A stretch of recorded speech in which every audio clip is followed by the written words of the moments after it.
બે ભાઈઓ હતા અને ખેતીનું કામ કરતા હતા. એ ભાઈઓ એ પછી મોસમ હશે તો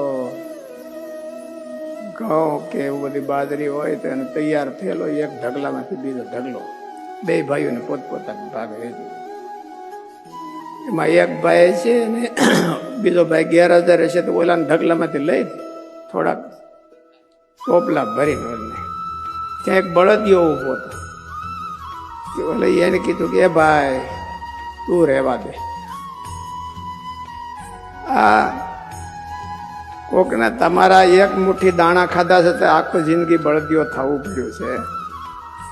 તું હુંડે હુંડે હારે છે તો તારો છૂટક્યો ક્યારે થાય? ભગવાનને ઘેરે અદલ ન્યાય છે.